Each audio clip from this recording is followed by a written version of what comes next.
Tervetuloa Vex Robotics-esittelyyn. Ohjelmointi ja robotiikka ovat olleet muualla maailmassa teknologiakasvatuksen painopistealueena jo pitkään. Suomessa asiaan ollaan vasta heräämässä. Nyt kuitenkin aihealueet on sisällytetty uuteen perusopetuksen opetussuunnitelman perusteisiin, jotka otetaan käyttöön vuonna 2016 syksyllä. Amerikassa teollisuus havahtui viime vuosikymmenen puolivälissä siihen, että robotiikan ja automaation opiskelijoiksi ei tullut riittävästi hakijoita. Ja siten myös teollisuuteen ei saatu riittävästi työntekijöitä. Ja kun vielä teollisuuden ala on kasvava, oli huoli enemmän kuin perusteltu. Maailmalla toki oli erilaisia robotiikan oppimiseen tarkoitettuja välineistöjä, mutta ei juuri sellaista, mikä olisi palvellut teollisuuden tarpeita, eikä sellaista ohjelmointiympäristöä perusopetukseen. Haluttiin myös, että robotiikka ja automaatio, ohjelmointi kuuluisi jo perussivistykseen. Amerikassa lähdettiin tuolloin kehittämään uutta ja paremmin opetuskäyttöön soveltuvaa robotiikan oppimisympäristöä. Vuonna 2006 se julkaistiin ja sitä alettiin markkinoida nimellä Vex Robotics. Kun vielä seuraavana vuonna siihen onnistuttiin kehittämään toimiva kilpailukonsepti, oli menestysresepti valmis. Alkuperäinen Vex Robotics Design System kehitettiin käytettäväksi yläkoulusta ylöspäin, ammattikouluun, lukioon ja korkeakouluihin. Pari vuotta sitten kuitenkin tuotiin markkinoille Vex IQ, joka soveltuu perusopetukseen. Se on tarkoitettu käytettäväksi perusopetuksen ensimmäisestä luokasta lähtien. Mikä sitten on Vex IQ? Vex IQ muodostuu mekaniikkaosista, joiden yhteenliittämiseen ei tarvita työkaluja. Sen vuoksi rakentaminen onnistuu hyvin myös perusopetuksen ensimmäiseltä luokalta lähtien.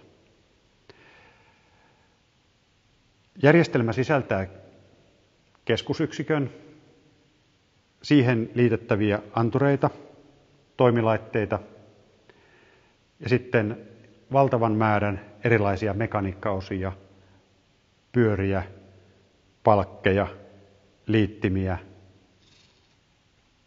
hammaspyöriä ja niin edelleen. Kuinka Vex IQ poikkeaa muista markkinoilla olevista laitteista? Vex IQ:n erityispiirteenä on se, että ohjelmointia ei tarvita heti alussa.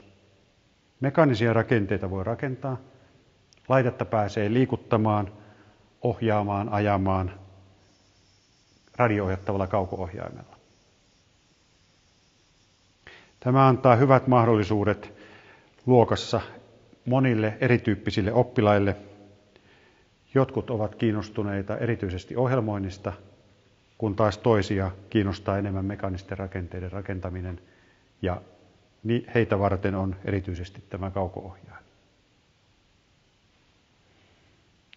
Millä Vex-robotteja sitten ohjelmoidaan? Vex-robotteja voidaan ohjelmoida ilmaisella graafisella ohjelmalla nimeltään ModKit. Sen lisäksi sitä voidaan ohjelmoida Robot C-nimisellä ohjelmalla, johon myös sisältyy graafinen liittymä. Robot C-ohjelmointikieli pohjautuu C-kieleen. Se skaalautuu oppilaan kykyjen mukaan, eli se soveltuu alakoulusta lukioon saakka ja siitä edelleen myös teollisuuteen, koska teollisuus käyttää C-ohjelmaa. Ohjelmaa ei siis tarvitse vaihtaa missään vaiheessa. Aloittelijalle on olemassa oma graafinen liittymä,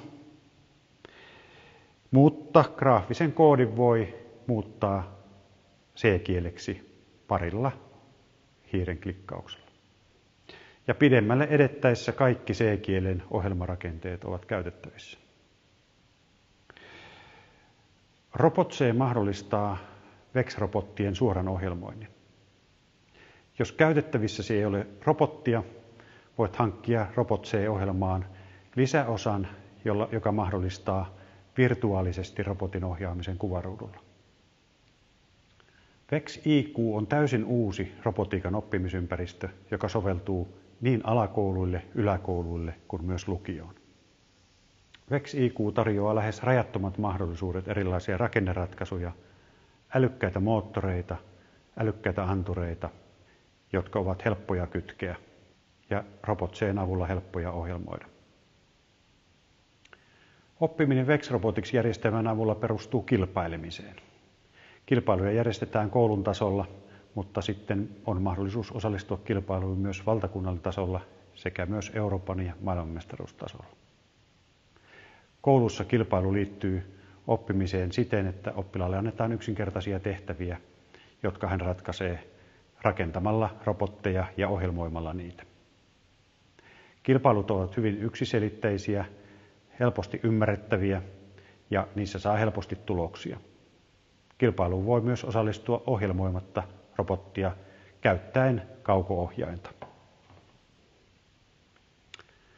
Jos kiinnostutte VEX-järjestelmästä ja sen ottamisesta omaan opetukseenne, ottakaa meihin yhteyttä, kerromme kuinka se tapahtuu, tarvittaessa annamme myös koulutusta, joko paikan päällä tai sitten toimitiloissamme, sekä ohjelmointiin että robottien rakentamiseen ja siihen, kuinka parhaiten tätä järjestelmää käytetään perusopetuksessa.